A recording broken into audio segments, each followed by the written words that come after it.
Hello students, I welcome you all to today's session. I hope everybody is doing perfect at their places. So today's topic is animals, feeding habits and mouth parts. यानी कि animals उनकी feeding किस तरीके की होती है और उनके mouth के parts कौन से होते हैं. Learning topics, different groups of animals, feeding habits and mouth parts of animals. Like us, all animals need food to live. No animal can live without food. Different animals eat different kinds of food. यानी कि अलग अलग किस्म के जानवर होते हैं और अलग अलग किस्म का खाना भी खाते हैं. Different groups of animals. Animals are divided into different groups according to their feeding habits. यानी कि जिस तरीके से या जिस प्रकार का खाना animals खाते हैं उनके बेसिस पे उनको अलग अलग कैटेगरीज या ग्रुप्स में डिवाइड कर दिया गया है. Number 1. Some animals eat only plants. They are called herbivores. Example, cow, buffalo, goat, sheep, zebra, deer, etc. ऐसे जानवर जो सिर्फ और सिर्फ पौधे खाते हैं उनको herbivores कहा जाता है. इनके examples है cow, buffaloes, goats. These animals have two sets of teeth. They have strong, sharp and flat front teeth for biting or cutting the plant parts. They have strong grinding teeth in the back for chewing the plant food. They don't need any tearing teeth, so there is a gap between the front and the back teeth. तो ऐसे जो जानवर होते हैं इनके जो teeth होते हैं ये बहुत ज़्यादा स्ट्रॉन्ग होते हैं, शार्प होते हैं और फ्लैट होते हैं. ये इसीलिए होते हैं ताकि ये जो घास है, पौधे हैं, इन्हें आराम से तोड़ सके, खा सके और इनके बैक साइड पे जो इनके च्यूइंग टीथ होते हैं उससे ये चबा सके. Number 2. Some animals eat the flesh of other animals. They are called carnivores. Example, tiger, lion, leopard, wolf, jackal, etc. और ऐसे जानवर जो सिर्फ और सिर्फ मीट, फ्लैश खाते हैं उनको कार्निवोर्स कहा जाता है.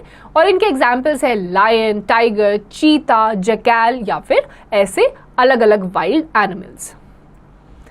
These animals have very sharp curved teeth for tearing the flesh of their prey. The grinding teeth are also very sharp and strong. These help them to chew the flesh and break the bones. They do not have biting teeth. यानी कि इनके भी जो दांत होते हैं बहुत ज़्यादा शार्प होते हैं, स्ट्रॉन्ग होते हैं जिसकी मदद से ये अपने प्रे को पकड़ते हैं, उनको अच्छी तरीके से काटते हैं. इनके च्यूइंग टीथ नहीं होते, ये ग्राइंडिंग टीथ से ही अपने खाने को आराम से चबा के खा सकते हैं. Number 3. Animals like rat, squirrel, rabbit, etc. have very sharp front teeth. They bite fruits, seeds, etc. With these teeth, they are called gnawing animals. कुछ ऐसे animals जैसे कि rat, squirrels या ऐसे अलग अलग animals जिनके दांत नहीं होते हैं, ये बिना दांतों के ही खा लेते हैं और इनको gnawing animals कहा जाता है. Number 4.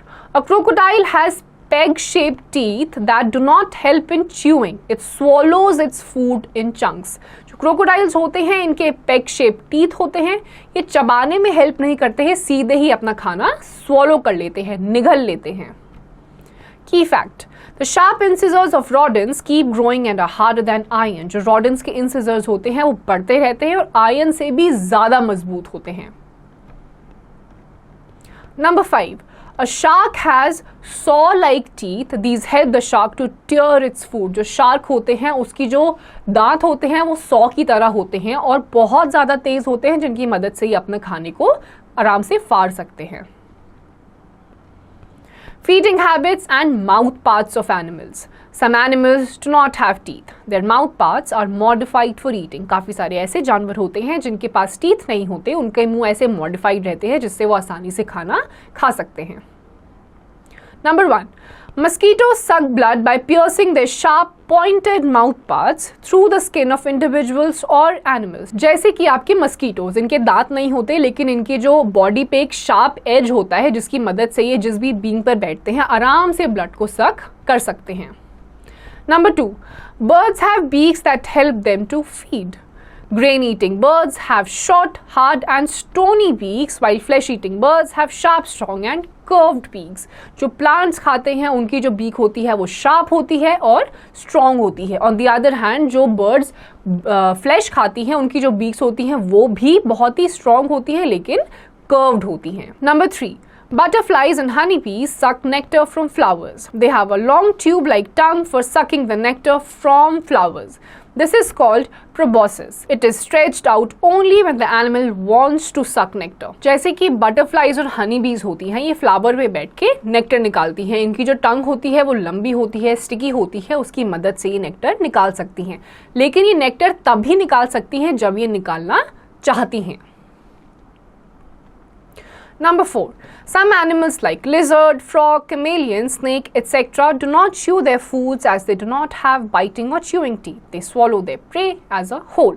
जैसे कि आपके अलग अलग लिजर्ड हो गई, फ्रॉग हो गई, कमेलियन यानी कि गिरगिट हो गई, इनके पास दांत नहीं होते, ये सीधे अपनी जीभ से अपने प्रे को पकड़ते हैं और स्वॉलो कर लेते हैं। Number 5. The elephant grasps food with its trunk. It also sucks up water with its trunk and shoots it like a fountain into its mouth.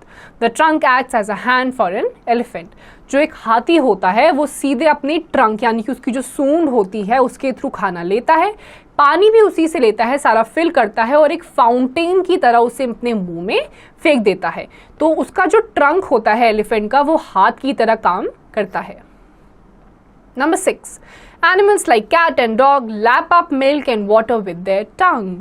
जो एनिमल्स जैसे कि डॉग हो गया, कैट्स हो गए, ये इनको जब पानी पीना होता है तो ये अपने जीभ का यूज करते हैं और खाना खाने के लिए भी ये जीभ से ही अपने खाने को अंदर लेते हैं। So students, here comes the end of this chapter. I hope आपको एनिमल्स और उनके बॉडी पार्ट्स के बारे में अभी पता चला होगा। इसकी जितनी भी एक्सरसाइजेज हैं वो आपको खुद से करनी है।